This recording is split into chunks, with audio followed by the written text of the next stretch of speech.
नमस्कार, मैं हूं राजीव ढोंडियाल और आप देख रहे हैं डिबेट का सबसे प्रामाणिक और लोकतांत्रिक नंबर 1 शो दंगल। चंद महीने में बंगाल और असम में विधानसभा के चुनाव होने, लेकिन अगले साल होने वाले उत्तर प्रदेश विधानसभा चुनावों की गूंज अभी से सुनाई दे रही है। लखनऊ में आज गृहमंत्री अमित शाह ने 2027 यूपी विधानसभा के जंग का ऐलान कर दिया। यूपी के 77वें स्थापना दिवस के मौके पर मंच से गृहमंत्री ने साफ कर दिया कि बीजेपी अब अगले विधानसभा चुनावों की लड़ाई में उतर चुकी है। अमित शाह ने समाजवादी पार्टी, बीएसपी और कांग्रेस पर निशाना साधते के साथ साथ कहा परिवारवादी पार्टियां, ये परिवारवादी वाला हथियार उन्होंने इस्तेमाल किया। उन्होंने कहा कि यूपी की जनता इन पार्टियों को नकार देगी।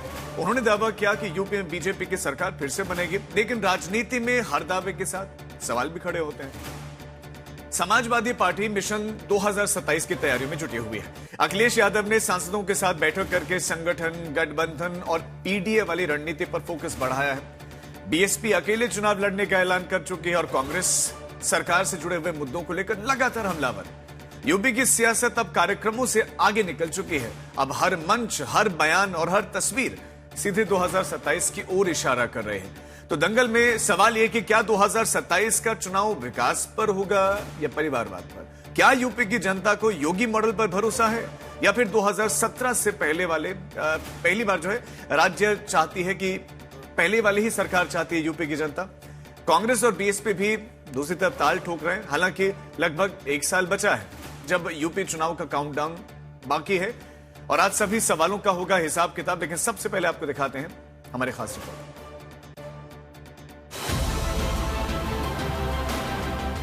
और योगी जी के नेतृत्व में हमारी डबल इंजन सरकार ने भी यहां संकल्प किया है विकसित उत्तर प्रदेश बनाने और आज यूपी की सियासत में आज शब्द नहीं गूंजे बल्कि साफ संदेश दिया गया। गृह मंत्री अमित शाह ने वसंत पंचमी के ठीक बाद 2027 यूपी विधानसभा चुनावों का बिगुल फूंक दिया। निशाने पर समाजवादी पार्टी, कांग्रेस और बीएसपी रही। दावा किया कि एक बार फिर बीजेपी प्रचंड बहुमत से सरकार बनाएगी।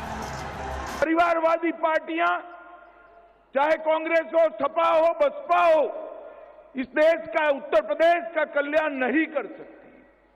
उत्तर प्रदेश का कल्याण केवल और केवल भारतीय जनता पार्टी कर सकती। हर मतदाता को मैं अपील करना चाहता हूं कि जात पात से ऊपर उठकर ये वंशवादी पार्टियों को रिजेक्ट कर फिर से एक बार भारतीय जनता पार्टी का कमल खिलाइए। यूपी के 77वें स्थापना दिवस के मौके पर लखनऊ में अमित शाह ने सीएम योगी की जमकर तारीफ की। भारत की इकोनॉमी का फोर्थ स्टेट बन चुका है, ये हम सब के लिए। ये बीमारू राज्य बनाकर कांग्रेस, सपा, बसपा ने रखा था। भारतीय जनता पार्टी की सरकार ने बीमारू राज्य को ब्रेक थ्रू राज्य बनाकर आज विकास को हर गांव में पहुंचाया। भारत माता की। अमित शाह यूपी की सियासी नब्ज को बखूबी समझते हैं। उनका यूपी से पुराना नाता रहा है। 2014 में जब पहली बार नरेंद्र मोदी के नेतृत्व में बीजेपी लोकसभा का चुनाव लड़ रही थी तो यूपी की जिम्मेदारी अमित शाह के कंधों पर ही थी। यूपी बीजेपी के प्रभारी रहते हुए अमित शाह ने अपनी राजनीतिक सूझबूझ से वो कर दिया जो कभी बीजेपी के इतिहास में नहीं हुआ। 2014 के लोकसभा चुनाव में उत्तर प्रदेश में बीजेपी के नेतृत्व वाले एनडीए ने 80 में से 73 सीटें जीती। एक रूप से भारत की धड़कन है और दूसरे मायनों में कहे तो उत्तर प्रदेश भारत की आत्मा भी है। यूपी ही वो राज्य है जहां बीजेपी का सबसे बड़ा दांव लगा हुआ है। इसीलिए विकास के रास्ते आगे की लड़ाई की स्क्रिप्ट लिखी जा रही है। यूपी के स्थापना दिवस पर इस साल की थीम रखी गई है विकसित उत्तर प्रदेश, आत्मनिर्भर युवा और नारी शक्ति। यही वजह है कि इस मौके पर मुख्यमंत्री योगी ने इस पिच पर फोकस होकर बैटिंग की। परंपरागत उद्यम को वन डिस्ट्रिक्ट वन प्रोडक्ट के रूप में आगे बढ़ाया था। आज यह आत्मनिर्भर उत्तर प्रदेश की एक नई ताकत बनी है और आत्मनिर्भर भारत में अपना योगदान दे रहा है। बीजेपी के दावे पर समाजवादी पार्टी पलटवार कर रही है। देखिए, भारतीय जनता पार्टी और अमित शाह जी जब वो परिवारवाद की बात करते हैं तो समाजवादी पार्टी पूछना चाहती है कि भाजपा का परिवारवाद तो क्रिकेट बोर्ड तक पहुंच गया है। और सवाल जब 2027 के विधानसभा चुनाव का है तो 2022 के विधानसभा चुनाव में गृह मंत्री जी आए थे और कह के गए थे कि उत्तर प्रदेश की जनता को होली और दीपावली मुफ्त गैस का सिलेंडर मिलेगा। 2027 के चुनाव की बात तो कर रहे हैं, लेकिन 2022 के उन वादों का क्या हुआ, उन सपनों का क्या हुआ जो उत्तर प्रदेश की जनता को दिखाया था। समाजवादी पार्टी भी तगड़ा प्लान तैयार कर रही है। अभी चंद रोज पहले ही लखनऊ में अखिलेश यादव ने समाजवादी पार्टी के सांसदों के साथ मीटिंग की थी। इस मीटिंग में गठबंधन को लेकर चर्चा हुई। मिशन 2027 की इस बैठक से कुछ अहम बातें निकल कर आई। अखिलेश यादव ने 37 जिताएंगे 27 का नारा दिया। दूसरी पार्टियों से गठबंधन को लेकर भी मंथन हुआ। पीडीए की रणनीति का विस्तार पर जोर दिया। टिकट बंटवारे में पिछड़ा, दलित और अल्पसंख्यकों को प्राथमिकता दी जाएगी। सांसदों का रिपोर्ट कार्ड भी मांगा गया। दिग्गज नेताओं को अति आत्मविश्वास से बचने की सलाह दी गई। एसआईआर में गड़बड़ी और वोट कटने के आरोप भी लगे। समाजवादी पार्टी के अलावा बीएसपी भी अपने हिसाब से सियासी गोटियां बिछा रही है। यूपी में मायावती ने ऐलान कर दिया है कि उनकी पार्टी अकेले चुनाव लड़ेगी। वहीं कांग्रेस ने भले ही पत्ते नहीं खोले हैं, लेकिन तैयारियां जारी हैं और सरकार से चुभते सवाल हैं। अमित शाह जी, आपने बिल्कुल सही कहा। नागपुर के परिवार ने उत्तर प्रदेश को 2014 के बाद बर्बाद कर दिया है। 2017 से पूरी तरीके से बर्बाद कर चुके हैं। कोई बिल्डिंग नहीं बन रही है, कोई सड़क नहीं बन रही है और माघ मेले में संतों का अपमान हो रहा है, उनको कालनेमी कहा जा रहा है। तो हम आपसे सहमत हैं, 2027 में इस नागपुर परिवारवादियों की अंत होगा और इंडिया गठबंधन की वहां सरकार बनेगी। तो यूपी के चुनावी दंगल का मुकाबला साफ है। कुछ टीमें तैयार हैं और कुछ बन रही हैं। एक तरफ सत्ता पक्ष का आत्मविश्वास है, मजबूत नेतृत्व की तस्वीर है और ये दावा कि उत्तर प्रदेश बदल चुका है। दूसरी तरफ विपक्ष के सवाल हैं, जमीनी हकीकत की चुनौती है। लखनऊ से कुमार अभिषेक के साथ समर्थ श्रीवास्तव, आज तक। तो 2027 के लिए पूरी तैयारी, और बीजेपी के लिए कहा भी जाता है कि वो एक चुनाव जीतते हैं तो दूसरे चुनावों की तैयारियों में वो लग जाते हैं और अब 2027 के लिए जोर शोर से दिख भी रहा है। विधानसभा का मौजूदा जो समीकरण है, जो अंक है, वो आपको दिखा देते हैं एक बार कि 403 कुल यहां पर सीट्स हैं, उसमें से 257 नंबर के साथ बीजेपी टॉप पर है, इसीलिए सत्ता में भी है। समाजवादी पार्टी 102 उनके विधायक हैं। कांग्रेस पार्टी की बात करें तो उनके पास सिर्फ 2 ही हैं। क्या ये नंबर बढ़ेगा, ये भी सवाल है। बीएसपी सिर्फ एक, इतनी बड़ी पार्टी उत्तर प्रदेश की, लेकिन एक उनके पास। अपना दल उनके पास 13 विधायक हैं। आरएलडी के पास 9 विधायक हैं। इस पर एनडीए के साथ गठबंधन में है। सुबह सपा भी है, उनके पास 6 विधायक हैं। 3 पद तीन जो है इस समय खाली भी है, जबकि अन्य की बात करें तो 10 विधायक हैं जो निर्दलीय हैं। अब दंगल की शुरुआत करते हैं। खास मेहमान भी हमारे साथ इस पर चर्चा के लिए जुड़ गए हैं। हमारे साथ कांग्रेस प्रवक्ता सुप्रिया शनेज जुड़ी हैं, स्वागत है आपका। हमारे साथ के शर्मा जुड़े हैं, बीजेपी प्रवक्ता। हमारे साथ समाजवादी पार्टी का पक्ष रखेंगे यहां पर डॉक्टर आशुतोष वर्मा। हमारे साथ शांतनु गुप्ता जुड़े हैं, जो कि राजनीतिक विश्लेषक हैं, लेखक हैं, और साथ ही साथ राजनीतिक विश्लेषक सतीश प्रकाश जी भी हमारे साथ हैं। चर्चा की शुरुआत करने उससे पहले आज के दंगल के सवालों पर भी एक नजर डाल लेते हैं। सवाल नंबर 1, आज गृहमंत्री अमित शाह यूपी में पहुंचे थे, तो क्या गृहमंत्री अमित शाह का आज का बयान ये जीत का भरोसा है या फिर सिर्फ चुनावी दबाव? सवाल नंबर 2, यूपी बदला है, ये दावा सत्ता का है? क्या जमीन पर भी जनता यही मानती है? बहुत इंपॉर्टेंट सवाल। सवाल नंबर 3, क्या 2027 में पीडीए की राजनीति या रणनीति, सत्ता का गणित बदल सकती है? तो चर्चा की शुरुआत करते हैं। सबसे पहले डॉक्टर आशुतोष आप ही से, कि आज गृहमंत्री अमित शाह की स्पीच आपने सुनी होगी, परिवारवाद का आप पर आरोप, फिर वो कह रहे हैं कि हम विकास को लेकर आगे जाएंगे। पहले तो समाजवादी पार्टी को क्या लगता है, कितना बदलाव हुआ है यूपी में? धन्यवाद राजीव जी। राजीव जी, परिवारवाद क्या होता है? पहले इस परिवारवाद की भाषा इस देश को बतानी होगी और इस देश को समझनी होगी। वो परिवारवाद जिसका आरोप माननीय गृह मंत्री आज लखनऊ में लगा के चले आए हैं कि इस देश की पॉलिटिकल पार्टी में परिवारवाद, या वो परिवारवाद जो भारतीय जनता पार्टी को सूट करता हो और विपक्षियों को अटैक करता हो। तो इस परिवारवाद को परिभाषित करना पड़ेगा। समाजवादी पार्टी के ऊपर परिवारवाद लगाने से पहले अमित शाह जी को यह भी देखना चाहिए कि अगर उनका बेटा बीसीसीआई का चेयरमैन बनता है तो क्या उस परिवारवाद की बात हम नहीं करेंगे? या वो उससे अलग है, या वो क्रिकेट की बात है कि सौरभ गांगुली कैसे खेलेगा ये उनका बेटा तय करेगा जिसने कभी क्रिकेट नहीं खेला है। या वो परिवारवाद की बात हम नहीं करेंगे जो ब्रजभूषण शरण सिंह के बेटे और लेकिन आशुतोष जी वो तो कहते हैं ना कि आपकी पार्टी से जुड़ सकता है कोई भी, मतलब पार्टी में लड़ सकती है, पार्टी एक ही परिवार के हाथ में रहे कई सालों तक और हमेशा के लिए एक ही पार्टी एक ही परिवार का राज रहे, वो तो कहते हैं कि ये वंशवाद है, ये परिवारवाद है। नहीं, मैं कह रहा हूं ना, तो ये कैसे तय होगा कि परिवारवाद कौन से परिवार की बात कर रहे हैं? आज भारतीय जनता पार्टी ने जो राष्ट्रीय अध्यक्ष बनाया है वो नितिन नवीन जी को, भाई उनके पिताजी नवीन किशोर प्रसाद सिन्हा भाजपा के नेता रहे हैं। क्या उस परिवार की बात नहीं करेंगे? क्योंकि बंगाल में जो भद्रलोक कायस्थ हैं वो वोट निभाने के लिए उनको बनाया गया, उस परिवारवाद की बात नहीं करेंगे।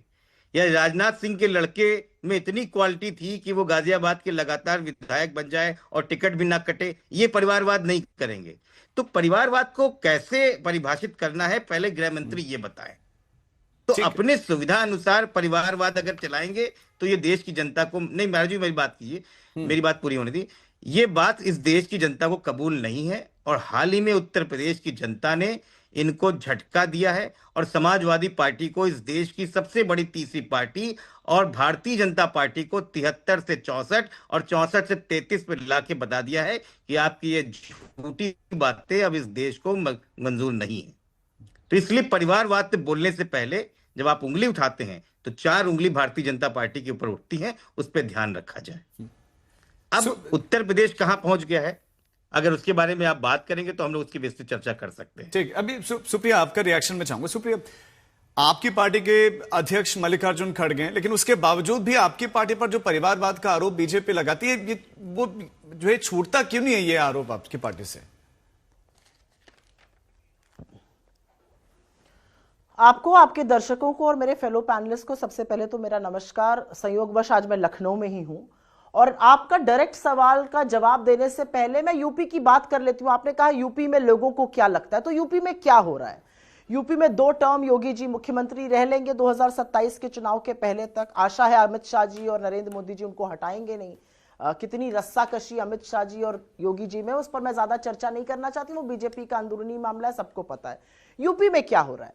यूपी में हमारे शंकराचार्यों को जबरन पुलिस प्रशासन रोक रहा है, मुख्यमंत्री धमकाने की भाषा बोलते हैं। यूपी में साधु संतों की शिखा पकड़ पकड़ कर घसीटा जा रहा है, उनको पटक पटक कर पीटा जा रहा है। यूपी में मंदिरों के घाट तोड़े जा रहे हैं और उसको एआई वीडियो बताया जा रहा है। यूपी में गोंडा के सरकारी अस्पताल में चूहे पहले दिखे, उसके बाद कुत्ते बेड पर लेटे हुए हैं, लोगों को समझ में नहीं आ रहा है वो कहां जाएं। यूपी में एक टेकी, नोएडा जो दिल्ली से लगा हुआ है यूपी का हिस्सा, एक टेकी तिल तिल अपने पिता की आंखों के सामने डूबकर मर जाता है। वहां पर पुलिस, वहां पर जो फायर डिपार्टमेंट है और एसडीआरएफ खड़ा रहता है, क्योंकि शायद पानी बहुत ठंडा था और उनको स्विमिंग नहीं आती थी। जिम्मेदारी किसकी है? जवाबदेही किसकी है? यूपी में क्या हो रहा है? यूपी में एक दरोगा आता है, एक छोटे से बच्चे 7 साल से कहता है बदायूं में मेरी गाड़ी में हवा भरो। वो कहता है पिताजी अभी नहीं, जब आएंगे तो भरेंगे। ऐसा थप्पड़ मारता है कि वो गिर जाता है। यूपी में एक सीजेएम पुलिस कर्मियों के खिलाफ एफआईआर का आदेश देते हैं, अनुज चौधरी उसमें इंक्लूडेड है, एएसपी संभल के, उनके खिलाफ एफआईआर का आदेश देते हैं। उनका तो ट्रांसफर ही नहीं होता है, उनका डिमोशन होकर उनको सिविल जज बना दिया जाता है। यह यूपी का मॉडल है। तो जब बात हो रही है यूपी की और यूपी कैसे बदल रहा है और यूपी कैसे बदलेगा, तो पहले तो ये बताइए कि 2 टर्म में आपने यूपी का क्या हाल कर दिया? सुप्रिया, वो तो कहते हैं कि पहले लड़कियां बाहर नहीं निकल पाती थी, अब अपराधियों पर बुलडोजर एक्शन होता है, अपराधी यहां से जान बचाकर भाग रहे हैं। मैन्युफैक्चरिंग हब है, पहले बीमारू राज्य था, अब सेमीकंडक्टर कंपनीज यहां पर लग रही है, मैन्युफैक्चरिंग हब बन रहा है। राजीव जी, बीजेपी बहुत सारी बातें बोल सकती है अपनी उपलब्धियों के लिए, महिलाओं के बारे में बात ना करें। ये वही अमित शाह हैं जिन्होंने आकर यहां पर, अभी आशुतोष जी ने कहा और मैंने सुना था किसी और ने शायद पहले कहा था, कि यहां पर आकर वो कहते थे कि होली दिवाली आपको फ्री के सिलेंडर मिलेंगे। कहां है फ्री के सिलेंडर? वो तो छोड़िए, यही अमित शाह जी आकर कहते थे कि यूपी में लड़कियां 12 बजे जेवर पहनकर निकल सकती हैं। यूपी में 14 साल की लड़की को घसीटकर रेप यूपी का पुलिस वाला करता है और वो फरार हो जाता है, यूपी पुलिस उसे पकड़ नहीं पाती है। यूपी में गोरख धंधा चल रहा है फर्जी सिरप का, और शिवम जायसवाल जो मुख्य अभियुक्त है वो देश छोड़कर इनकी नाक के नीचे से भाग जाता है। ये इनका डबल इंजन का मॉडल है। मेरा मुंह महिला सुरक्षा पे मत खुलवाइए। जो यूपी में महिलाओं के साथ होता है वो सारा देश जानता है और ये कलंकित करने वाली बात है। ठीक है के शर्मा जी, आप तैयारियां तो कर रहे हैं, लेकिन क्या आपको लगता है कि ये चैलेंजेस हैं जो अभी ऑपोजिशन ने तमाम मुद्दे उठाए, क्या आपको लगता है कि कहीं ना कहीं मुश्किलें पैदा कर सकते हैं मुद्दे? बस राजीव जी, मेरे को थोड़ा समय दे दीजिएगा। आप पहले आशुतोष जी बार बार पूछ रहे हैं कि परिवारवाद को परिभाषित कर दीजिए, उसकी परिभाषा क्या है। देखिए, माननीय प्रधानमंत्री जी ने संसद से लेके एक बार नहीं, संसद के अंदर भी इसको परिभाषित किया और जो है कई सभाओं में किया, और अभी पिछले 20 तारीख को जब हमारे राष्ट्रीय अध्यक्ष जी का शपथ ग्रहण समारोह था उस दिन भी जो है इसको परिभाषित किया। मैं 3 लाइन कोट कर देता हूं मात्र उनके भाषण का। माननीय प्रधानमंत्री जी ने कहा कि देश के लिए परिवारवाद बहुत बड़ा अभिशाप है, और जब मैं परिवारवाद की बात करता हूं तो अर्बन नक्सल मैदान में आते हैं और वो मुझसे कहते हैं कि फलाने का बेटा और ढिमके का बेटा। वो बात को डाइवर्ट करते हैं। किसी के बेटे की प्रतिभा का हम विरोधी नहीं है, किसी की बेटी की प्रतिभा के हम विरोधी नहीं है, लेकिन दुर्भाग्य से कांग्रेस और देश के अनेक क्षेत्रीय राजनीतिक दलों पर आज अलग अलग परिवारों का कब्जा हो गया है। पार्टी का जन्म किसी और ने किया, पार्टी में लगातार एक के बाद एक उनके परिवार के लोग ही अध्यक्ष होते हैं। पार्टी की पूरी निर्णय प्रक्रिया उन परिवारों के हाथ में होती है।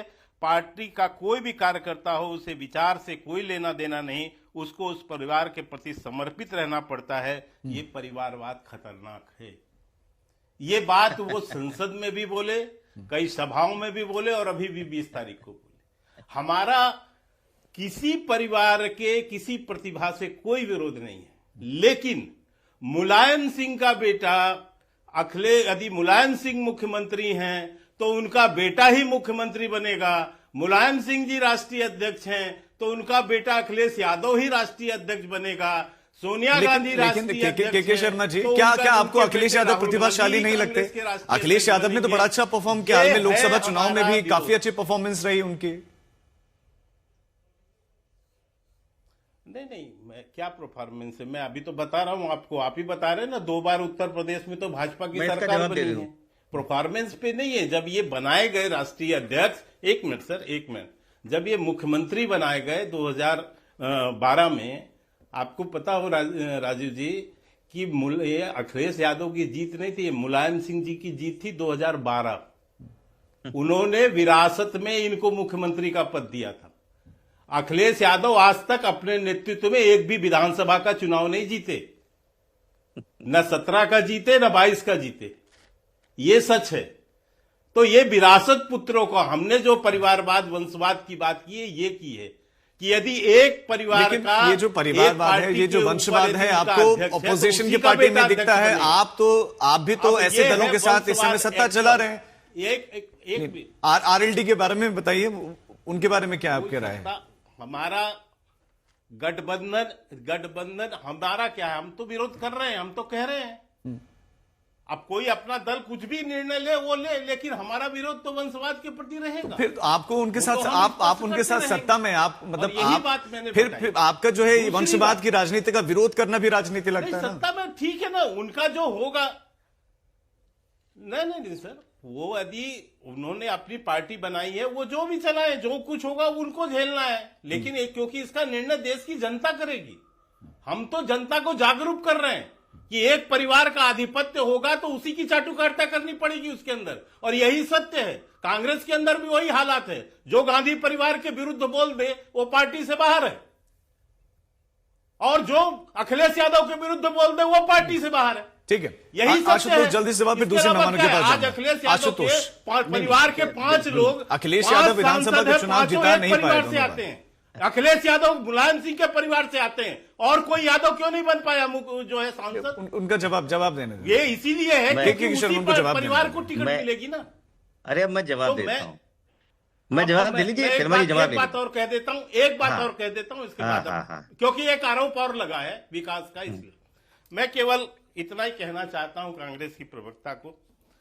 पिछले बार भी ये चुनाव में वहां थे, इसी तरह की भाषाएं थी।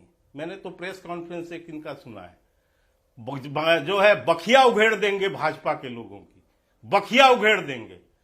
आम जनता ने इनकी ऐसी बखिया उघेड़ी कि 400 सीटों में से लगभग 425 सीटों में से 2 सीटें बची इनके पास, जो कि राजनीतिक कब्र जो है मैं जवाब देने के लिए भी 4 लोग लगते हैं।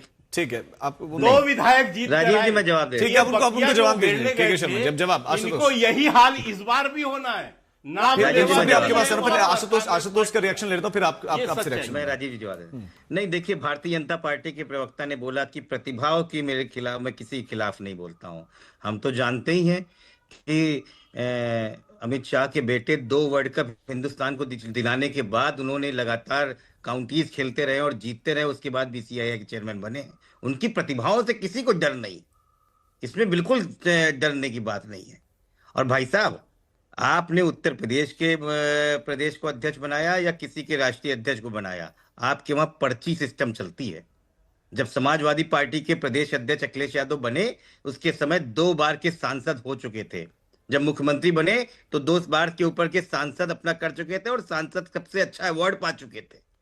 हमारे वहां पर्ची सिस्टम नहीं। और उसके बाद 2017 में राष्ट्रीय अधिवेशन में खुले तौर पे उनको चुना गया। आपके वहां पर्ची चलती होगी, आपके वहां इंदौर से आते होंगे, हमारे वहां प्रतिभाशाली लोग आते हैं और गर्व है हमको। गर्व है वो मुलायम सिंह जो पिछड़ी जातियों के लिए इतना बड़ा काम किया, जिन्होंने यहाँ पर पिछड़ी जातियों के हक और हुकूक की बात की। अगर उनके खानदान से कोई लेके आगे बढ़ रहा है और भाजपा को इतना झुका दे रहा है कि भारतीय जनता पार्टी 75 से गिर के 33 पे आ जाती है, तो हम 10 बार उनको मुख्यमंत्री बनाएंगे और 10 बार उनके नेतृत्व में आगे आके भाजपा को उत्तर प्रदेश से भगाएंगे। ठीक है, सुप्रिया, छोटा सा रिएक्शन आपका भी। क्या है कांग्रेस की प्लानिंग 2027 के लिए? आप लोगों की क्या तैयारी है? किन किन विषयों पर आप आगे जाने वाले हैं? इससे पहले कि मैं जवाब दूं, यहां पर बोला गया कुछ हार जीत की बात हो रही थी। तो भाई, यूपी में जो हार हुई 2024 में, वो किसकी हार थी? योगी जी की हार थी या मोदी जी की हार थी? और राजीव जी, मैं एक मुद्दे की बात यहां पर करना चाहती हूं। परिवारवाद पर जब चर्चा होती है, मेरा अपना मानना है कि जो भी व्यक्ति इलेक्टोरल पॉलिटिक्स में है, अगर उसको जनता ने जिता दिया तो परिवारवाद का डिबेट वहीं पर खत्म हो जाता है। लेकिन अगर आप डिबेट करना ही चाहते हैं तो आप फिर जवाब देना शुरू करिए। जितिन प्रसाद परिवारवाद है कि नहीं है? नीरज शेखर परिवारवाद है या नहीं है? राजवीर सिंह पुत्र कल्याण सिंह परिवारवाद है या नहीं है? संदीप सिंह पौत्र कल्याण सिंह परिवारवाद है या नहीं है? असली बात यह है कि रीता बहुगुणा जोशी परिवारवाद है या नहीं है? अमित मिश्रा पुत्र कलराज मिश्रा परिवारवाद है या नहीं है? मयंकेश्वर सिंह परिवारवाद है या नहीं है? सूर्य प्रताप शाही परिवारवाद है या नहीं है? पीयूष गोयल, पंकजा मुंडे, पूनम महाजन, रविशंकर प्रसाद, धर्मेंद्र प्रधान, देवेंद्र फडणवीस, बड़ी लंबी फहरिस्त है। और मैं यहां पर सिर्फ यह कहना चाहती हूं कि अगर कोई व्यक्ति चुन लिया जाता है तो जनता ने मोहर लगा दी, फिर परिवारवाद का डिबेट का है। लेकिन अगर आप ये व्यर्थ डिबेट करना चाहते हैं तो ये डिबेट हम करते हैं। मैं एक छोटी सी बात कहना चाहती हूं, सोशल मीडिया संभालती हूं कांग्रेस पार्टी का, और यहां पर सवाल पूछना चाहती हूं क्योंकि उत्तर प्रदेश की बात हो रही है। बीजेपी का नेशनल हैंडल 4 लोगों को फॉलो करता है। प्रधानमंत्री मोदी, नितिन नवीन जी जो उनके अभी अध्यक्ष बने हैं, और 2 पूर्व अध्यक्ष अमित शाह जी और जेपी नड्डा जी। भाई, उत्तर प्रदेश से एक और पूर्व अध्यक्ष आते हैं, राजनाथ सिंह जी। उनसे ऐसा क्या बैर है? उनको क्यों नहीं फॉलो करते हैं ये लोग? नितिन गडकरी जी को क्यों नहीं कर लगते हैं? लेकिन बात उत्तर प्रदेश की हो तो मैं तो ये पूछना चाहती हूं कि भैया राजनाथ सिंह जी से क्या बैर है? पूर्व अध्यक्षों को फॉलो करते हैं, उनको भी फॉलो कर लीजिए। ये जो सिर फुटा हुआ बीजेपी का है, केशव प्रसाद मौर्य वर्सेस योगी जी, और ये जो सारा नैरेटिव चल रहा है, सबको पता है ये कहां से गवर्न हो रहा है। सबको पता है अमित शाह जी के और योगी जी के कितने मधुर संबंध हैं, ये सबको पता है। लेकिन मेरा अपना मानना है इन सब मुद्दों से विपरीत इस पर सुप्रिया जवाब ले ही लेते हैं कि वाकई कोई लड़ाई चल रही है या नहीं चल रही। लेकिन इस बीच में एक बड़ी खबर पहले दर्शकों को देते हैं। एसआईआर को लेकर राहुल गांधी ने एक बयान दिया है, बहुत बड़ा बयान उन्होंने कहा कि जहां जहां पर एसआईआर वहां पर वोट चोरी। तो राहुल गांधी एसआईआर के मुद्दे को लगातार उठा रहे हैं और एक बार फिर से उन्होंने एसआईआर को लेकर एक बड़ा बयान दिया है और कहा कि जहां जहां पर एसआईआर हो रही है वहां पर वोट चोरी हो रही है।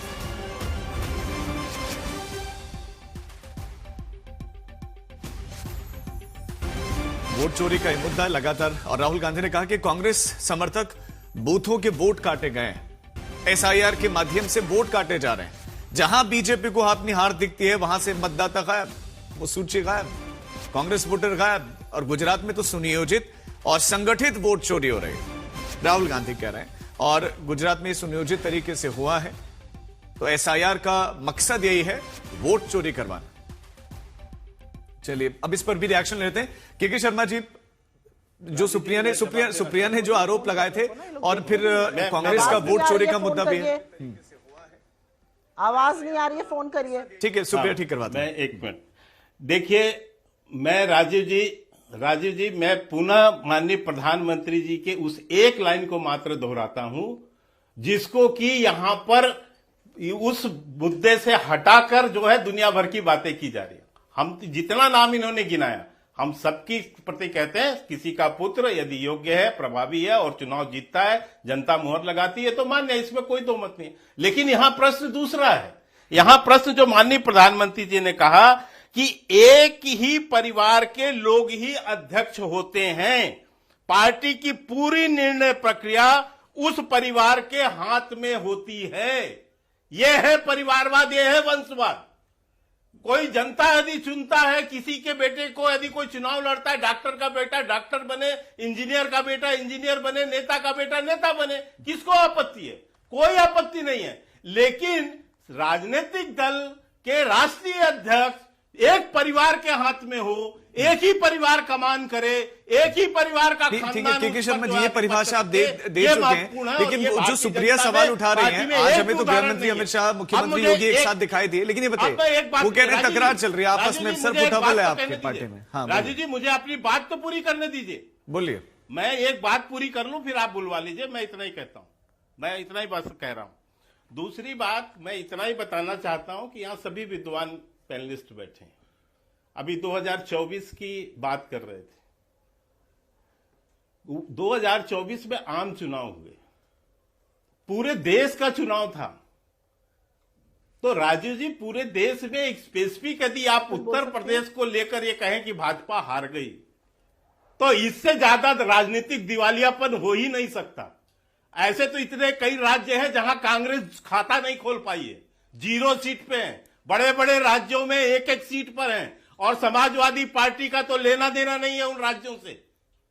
तो आम चुनाव अलग हैं, विधानसभा चुनाव अलग हैं। और विधानसभा का परिणाम है कि कांग्रेस 403 सीटों में मात्र 2 सीट, यह सच्चाई है कांग्रेस की। और हमसे आधा से भी कम सीट समाजवादी पार्टी है विधानसभा में। तो यह है सच्चाई विधानसभा चुनाव की। अब इसके बाद कोई अपनी जो है प्रशंसा के गीत गाता रहे तो मैं उन्हें बधाई दे सकता हूं। ऐसी यदि 2 सीट की पार्टी बन के रहे तो अच्छी बात है, रहना चाहिए। मैं सुप्रिया आपके पास लौटता हूं, मैंने उंगली देख ली कि दूसरे मेहमान उनके पास भी जाना है। सतीश प्रकाश जी, ये जनता का मुद्दा नहीं है, राहुल गांधी बसपा के, और वही मैं सुप्रिया लौटता हूं क्योंकि उनके पास ज्ञान है। ठीक है के शर्मा जी। सतीश प्रकाश जी, बसपा कितनी तैयार है? जितनी सक्रिय समाजवादी पार्टी या कांग्रेस पार्टी दिखाई देती है, बसपा उतनी सक्रियता से जमीन पर नहीं दिखते। बयान दिखते हैं, जरूर आते हैं, लेकिन वो सक्रियता नहीं दिखाई दे रही है। नहीं राजीव जी, शायद आपने वो लखनऊ में 5 लाख लोगों की भीड़ शायद देखी नहीं है आपने। वो बिना सक्रियता की भीड़ थी। देखिए, हर दल कहीं ना कहीं चुनाव बहुत नजदीक है, और अमित शाह जी कहीं ना कहीं मुद्दों को भटका रहे हैं। उन्होंने कहा कि पहले सतीश जी, आपके ऑडियो में कुछ प्रॉब्लम है, एक बार उस ऑडियो की प्रॉब्लम को ठीक करवा देते हैं, फिर मैं आपके पास आता हूं। शांतनु जी, क्या बीजेपी इमोशनल कार्ड भी, धर्म का कार्ड भी, विकास का भी है, और ऑपोजिशन को कैसे घेरना है पूरी प्लानिंग के साथ आगे बढ़ गई है? जहां तक उत्तर प्रदेश की बात करें, 17 में और 22 में विकास के नाम पे ही भाजपा जीती है। और जैसा आज गृह मंत्री अमित शाह जी ने कहा कि जो बीमारू प्रदेश था आज वो ग्रोथ का इंजन बन चुका है, और वो डेटा से बैक भी होता है कि 2017 में जिस यूपी का बजट 3 लाख करोड़ होता था, आज वो 8 लाख करोड़ है।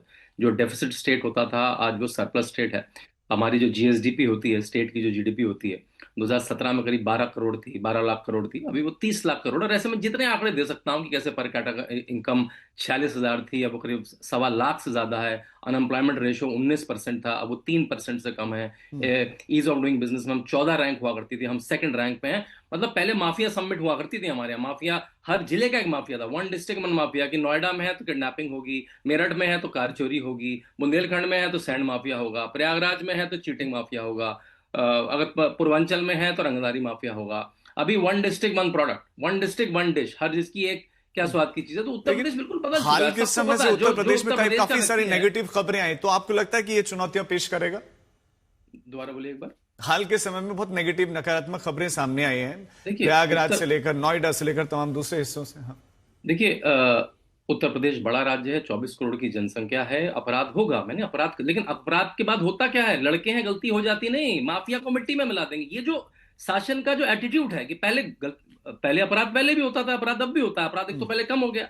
आप डेटा देख लीजिए कि चाहे जो बड़े अपराध हैं, जो चोरी है, डकैती है, बलात्कार है, मतलब साथ, उसमें ड्रास्टिक फर्क आया। आपके जो डेटा है, फॉर्मल डेटा, उसको दे सकते हैं। लेकिन जो पहले किस थीम से सरकार चलती थी, थीम था पहले सरकार का, लड़के हैं, गलती हो जाती है, कुछ नहीं फर्क पड़ता, लड़के तो अभी आप कह रहे हैं बीजेपी के सामने कोई चैलेंज नहीं है अभी?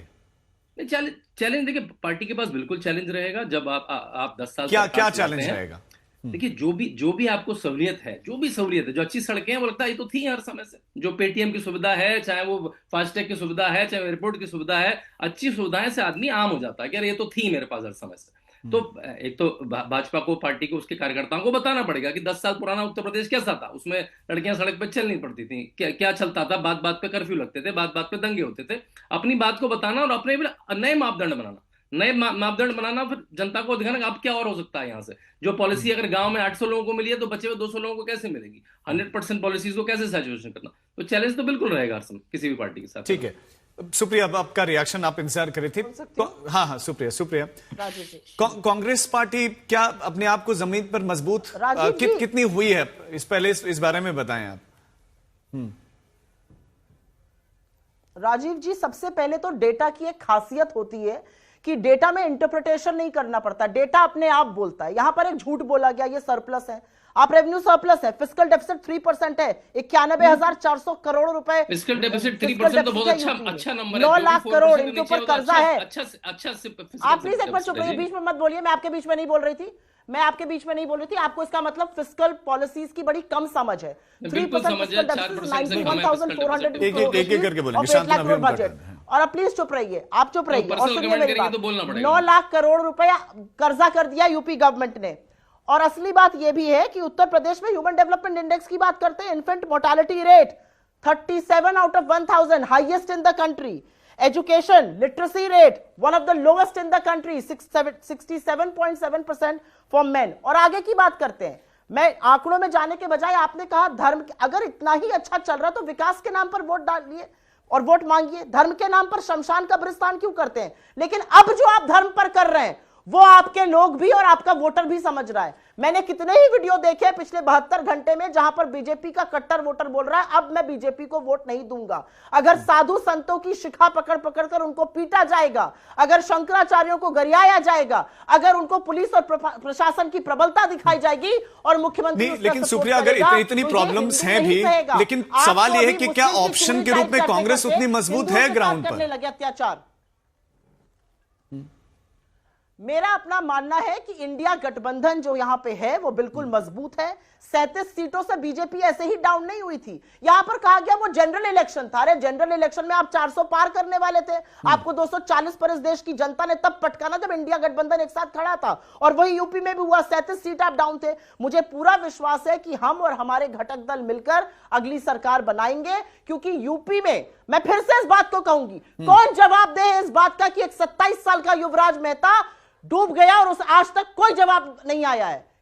Which heads have rolled? किसको सजा मिली है, किसकी जवाबदेही है? और ये नोएडा में हो रहा है, बदायूं में लड़कियां की किडनैपिंग हो जाती है, फिरौती मांगी जा रही है दिन दहाड़े, लड़की का रेप और बलात्कार, गैंग रेप एक पुलिस का अधिकारी कर रहा है और वो फरार हो जाता है। शिवम जायसवाल मुख्य अभियुक्त जो कोडीन कांड चल रहा है यहां पर कफ सिरप का, वो देश छोड़कर भाग जाता है। ये है यूपी। और और उस पर आप बकैती करेंगे यहां पर बैठकर? किस तरह की बातें हो रही है भाई? ठीक है, मैं जवाब जवाब लूंगा। ठीक है, सतीश जी अभी जुड़े। सुप्रिया मैं लौट आपकी बात आई है, मैं जवाब लूंगा, इस सवाल का जवाब लूंगा, लेकिन उससे पहले सतीश जी सतीश जी का एक रिएक्शन, क्योंकि नहीं केके शर्मा जी मैं लौट रहा हूं, एक बार सतीश जी का भी रिएक्शन ले लेता हूं। मैं सतीश जी का भी रिएक्शन, क्योंकि उनके पास में अब तक गया नहीं था। हाँ सतीश जी, एक विकल्प के रूप में बसपा अपने आप को कहां पर देख रहे हैं? क्या मजबूत है, नहीं है?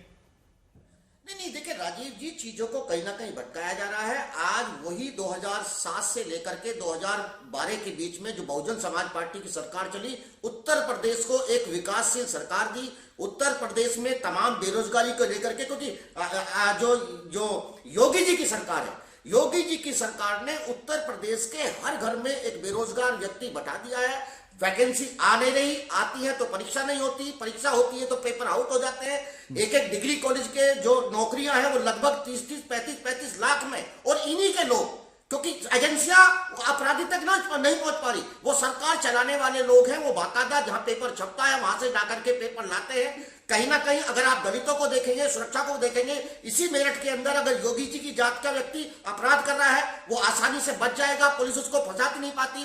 बाकी अगर कोई दूसरा व्यक्ति होगा, अगर वो उसका धर्म कोई दूसरा होगा, अगर उसकी जाति होगी, पिछड़ा होगा, तो उसका घर कहीं ना कहीं तोड़ देंगे योगी जी की पुलिस। लेकिन अगर हम देखेंगे, तमाम उत्तर प्रदेश के अंदर जातिवाद चरम के ऊपर है। योगी जी की सरकार के जो लोग हैं, जो अपराधी प्रवृत्ति के लोग हैं, वो बेखौफ कहीं ना कहीं अपराध कर रहे हैं। उसके पीछे कारण ये है कि उनके अंदर किसी भी तरह का पुलिस का कोई खौफ नहीं है। दूसरी बात, एक बात मैं ये कहूंगा कि जो अमित शाह जी ने कहा कि उत्तर प्रदेश आज बीमारू राज्य नहीं है, शायद अमित शाह जी को यह बात नहीं मालूम कि 2017 तक, क्योंकि योगी जी 17 में आए हैं और उत्तर प्रदेश बीमारू राज्य की सूची से 17 में खत्म हुआ है, तो इसमें योगी जी या इनका बीजेपी सरकार का कोई रोल नहीं। दूसरी बात, अगर आप देखेंगे बहुजन समाज पार्टी की सरकार में, देखो जेवर में हमने कहा था ना कि हम एयरपोर्ट बनाएंगे, अगर हमको बनाने का मौका मिल जाता, लेकिन कहीं ना कहीं उस समय की जो केंद्र सरकार है उसने कहा कि 250 किलोमीटर के दायरे में कोई दूसरा एयरपोर्ट नहीं बन सकता। फिर हमने मेरठ में जो है बाबा साहब डॉक्टर भीमराव अंबेडकर जी के नाम पर एक हवाई पट्टी पूरा का पूरा तैयार है, लेकिन चूंकि उस हवाई पट्टी का नाम बाबा साहब डॉक्टर भीमराव अंबेडकर जी के नाम पे है, तो उसका काम कहीं ना कहीं रोका जा रहा है। कल यही बीजेपी जो अमित शाह जी 3 लोगों की, ठीक है महापुरुषों की मूर्ति लगनी चाहिए, लेकिन जब यही मूर्तियां बहुजन समाज पार्टी अपने महापुरुषों की लगा रहे थे, तब ये लोग उनको पत्थरों के ऊपर पैसे की बर्बादी कर रहे थे। उसी सरकार के अंदर बाकायदा यमुना एक्सप्रेसवे, अगर आप देखेंगे अंतरराष्ट्रीय स्तर का एक्सप्रेसवे है, बुद्धा सर्किट यहाँ आया, तमाम लोगों को रोजगार दिया, रोजगार हर घर में एक रोजगार है। और अगर आप देखेंगे पुलिस भर्ती में, हम अभी भी देखते हैं कि बहुत सारा, मैं पश्चिम उत्तर प्रदेश से आता हूं, एक घर में 2-2 लोग, 3-3 लोग सिपाही भर्ती में, एक भी उसको बाकायदा अंतरराष्ट्रीय स्तर पर उस भर्ती को कॉपी की जाती है। तमाम जो एशियाई देश हैं, बाकायदा उनके एक्सपर्ट आते हैं, उन्होंने कहा कि एक भर्ती होती है जो सिपाहियों की, क्योंकि आमतौर पर भर्तियों में कहीं पर पैसा लिया जा रहा था, लेकिन उन्होंने जिस तरीके से भर्ती की, उसके बाकायदा चिप लगा करके उनको लोगों को दौड़ाया। ठीक है, के शर्मा जी, जवाब की नौकरियां है नहीं, भर्ती प्रक्रिया में खामियां हैं, पेपर लीक हो जाता है, बहुत सारे सवाल हैं उनके, और सुप्रिया के भी सवाल थे। मैं जवाब देता हूं, लेकिन अभी कांग्रेस की प्रवक्ता अध्यात्म की बात कर रही थी, साधु संतों की। 100 चूहे खा के बिल्ली हज करने चली, ये कहावत कांग्रेस पे चरितार्थ होता है राजीव जी। अभी सारे साधु संतों के आराध्य कौन है? अपने शब्दों की गरिमा रखिएगा, तो मैं भी गरिमा से बात करूंगी। कोर्ट में एफिडेविट दायर करके कहा, एफिडेविट दायर करके कहा कि भगवान श्री राम का कोई अस्तित्व नहीं है। ये कांग्रेस पार्टी का काला अध्याय है। और साधु संतों के अपमान की बात करती हैं आप। कितने साधु संतों को इस संसद के रास्ते पर करपाती महाराज जी के जो नेतृत्व में प्रदर्शन था, गोलियों से भून डाला, गायों को भून डाला, और उसी के पाप का असर है। वही साधु संतों के पाप से गांधी खानदान विनाश की ओर बढ़ रही है।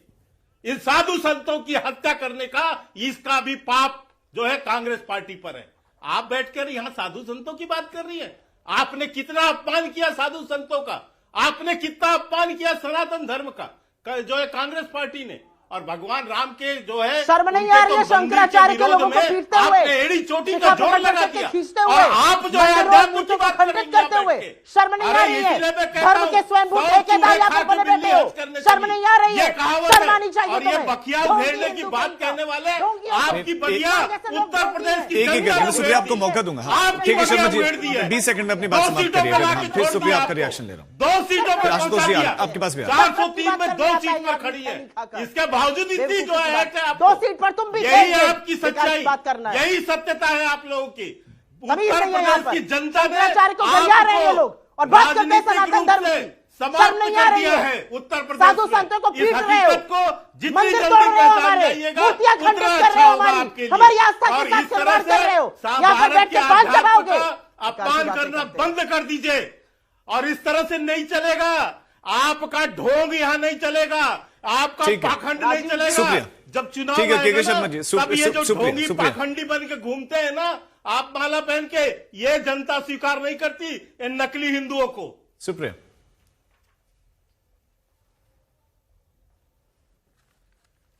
मैं हिंदू धर्म की अनुयायी हूं और मैं हिंदू धर्म की अनुयायी होने के नाते मैं कांग्रेस बीजेपी कोई बात नहीं करना चाहती हूं। सनातन संस्कृति में मेरा भरोसा है और अगर मेरे शंकराचार्यों का लगातार अपमान होगा, अगर मेरे द्वारका के भी शंकराचार्य और अभिमुक्तेश्वरानंद जी भी बोलेंगे कि यह सरकार गलत कर रही है, तो मैं बिल्कुल उनकी तरफ से बोलूंगी। श्री रामानुजाचार्य ने बोला है कि जो संतों के साथ हो रहा है वो गलत है। छोटे छोटे बटुक संत बता रहे हैं कैसे उनकी शिखा पकड़ के उनके घसीटा गया। शर्म नहीं आ रही है आपको? किस तरह की बात करते हैं यहां पर आकर आप बकैती करिएगा। आप जो कर रहे हैं प्रयागराज में, आप जो कर रहे हैं वाराणसी में, मंदिरों को ध्वस्त कर रहे हैं, मूर्तियों को खंडित कर रहे हैं, और जब सवाल पूछा जा रहा है तो कह रहे हैं ये एआई वीडियो है। शर्म नहीं आ रही आपको ये करते हुए? असलियत ये है कि ना ये धर्म के सगे हैं, ना ये लोगों के सगे हैं, ये सत्ता के सगे हैं। अगर लोगों के सगे होते तो यहां पर रोजगार बनाते, निवेश लाते। धर्म के विरोधी थे इसीलिए समाप्त हो गए, हो रही है कांग्रेस पार्टी। हर चीज की बात इस देश की जनता समाप्त कर देगी आपको, तुम्हारे जैसे कहीं का नहीं छोड़ेगी। और यही सनातन का विरोध करते करते आप समाप्त होते जा रहे हैं। और ये नकली पाखंड आपका चलने वाला नहीं है, ये जो है कोर्ट के ऊपर जनेऊ चलने वाला नहीं है, ये पाखंड खत्म कीजिए। के शर्मा जी, सनातन जनता आप उनको शंकराचार्य माने या न माने, लेकिन भगवा वस्त्र उन्होंने पहने हुए थे, वो सीधा सीधा। एक लाइन बोलना चाहती हूं। हाँ बोलिए सुप्रिया। राजीव जी बोलिए। राजीव जी मैं एक लाइन बोलना चाहती हूँ, एक लाइन। आप कितना भी पान चबाकर खैनी खाकर यहाँ पर बात करिएगा, आप ढोंगी हिंदू हैं, आप नकली हिंदू हैं, आप पाखंडी हैं, यही बदतमीजी है आपकी। आप डिबेट नहीं कर पा रही हैं, आप डिबेट नहीं कर पा रही हैं, आपको सही जवाब मिल रहा है, इसलिए आप व्यक्तिगत आरोप लगा रही हैं। आप व्यक्तिगत आरोप लगाएंगी, आप हार मान गई, आप हार मान चुकी हैं, आपके स्वास्थ्य आप डिबेट नहीं कर पा रही हैं, आपके पास तर्क नहीं है, तथ्य नहीं है, बातें करने का बंद करिए, हिंदुओं की मूर्तियां खंडित करना बंद करिए, यहाँ पर बैठ के बकवास मत करिए। सबको पता है क्या कर रहे हैं आप हमारी सनातन संस्कृति के साथ। आप यही सच्चाई है। व्यक्तिगत टिप्पणियों से बचेंगे और दोनों फिर से एक साथ बोल रहे हैं ना, तो बात दोनों की नहीं आ पा रही। मैं ठीक है, के शर्मा जी आपकी बात है। दूसरी आशुतोष आरोप लगाती हैं, आशुतोष ठीक है सुप्रिया प्लीज, मुझे मजबूरन फेडर डाउन करना पड़ेगा ना, मुझे मजबूरन दोनों का फेडर डाउन करना पड़ेगा। आशुतोष नहीं कर पा रही है, आशुतोष अपनी बात तर्क नहीं बचे हैं। देखिए राजीव जी, बात थोड़ा विषयांतर हो गई है। मुझे लगता है कि हम जिस बात पे बात कर रहे थे कि भारतीय जनता पार्टी के आज नेता और देश के गृह मंत्री ने उत्तर प्रदेश को कहा कि बीमारू रात से योगी आदित्यनाथ ने निकाल के कर दिया, तो मैं आपके केंद्र सरकार के कुछ डाटा देखने लगा और मुझे दिखाई पड़ा कि अभी हाल ही में जो गरीबी दर की बात करी है, तो वर्ल्ड बैंक के अनुसार यूपी में भारत के सबसे ज्यादा गरीब रहते हैं। देश की गरीबी दर लगभग 14.96% है पॉवर्टी इंडेक्स के, और उत्तर प्रदेश की 17.4 है, तो अभी भी सबसे निचले पायदान पे है।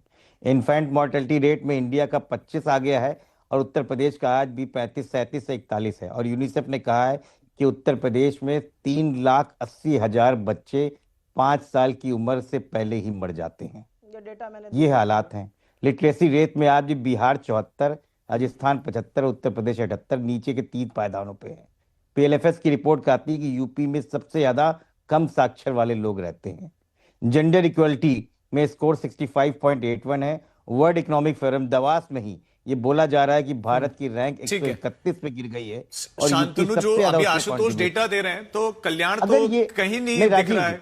राजीव जी, अगर इससे ये लगता है कि यूपी बीमारी राज्य नहीं है और उत्तर प्रदेश में इतना बढ़ गया है, इतना अच्छा हो गया है, तो उत्तर प्रदेश की जनता ने 2024 में समाजवादी पार्टी क्योंकि को समय वोट कम क्यों है, तो दिया? छोटे छोटे रिएक्शन में सबसे लेना चाहता हूं। शांत रहो, शांत रहो, क्योंकि अखिलेश यादव में एक आशाएं हैं, एक उम्मीद है, क्लैरिफिकेशन दिखाई दे पड़ती दूं, है। मैं क्लैरिफिकेशन दे दूं। सुप्रिया जी, रेवेन्यू सरप्लस और फिस्कल डेफिसिट के बीच काफी कंफ्यूज हो गई, शायद आज थोड़ी सी चिंतित लग रही हैं। मैं उनके लिए और दर्शकों के लिए बता दूं, जो रेवेन्यू रिसीप्ट और रेवेन्यू एक्सपेंडिचर का डिफरेंस होता है वो रेवेन्यू सरप्लस होता है, जिसमें उत्तर प्रदेश रेवेन्यू सरप्लस है। और जो टोटल एक्सपेंडिचर और टोटल रिसीप्ट का जो डिफरेंस होता है उसको आप फिस्कल डेफिसिट करते हैं, जिसमें उत्तर प्रदेश 3.5% जो फिस्कल पॉलिसी के अंदर है। पहली बात। दूसरी बात, उन्होंने कहा IMR इन्फेंट मोर्टालिटी रेट 54 हुआ करता था, अखिलेश यादव ने सरकार छोड़ी, इस समय 32 है जो लेटेस्ट डेटा रिपोर्टेड है। उसके बाद सबसे बड़ी बात बताता हूं, आप सब लोगों ने जैपनीज एन्सेफेलाइटिस का नाम सुना होगा, जब सरकार आई थी कुछ बच्चों की मौत भी हुई, दुर्भाग्यपूर्ण। उसका मैं डेटा बताऊंगा, उससे आपको पूरी क्लैरिटी आ जाएगी उत्तर प्रदेश में हुआ क्या है ना। 2013 से लेकर 2025 तक कितनी मौतें होती थी, बस बिल्कुल नंबर बता दूंगा, मुझे 10 सेकंड में खत्म कर दूंगा मैं। 2013 में 600, 2014 में फिर 600, 2015 में 500, मुझे माफी के साथ आप सभी को रोकना पड़ेगा क्योंकि समय इतनी ही इजाजत दे रहा है।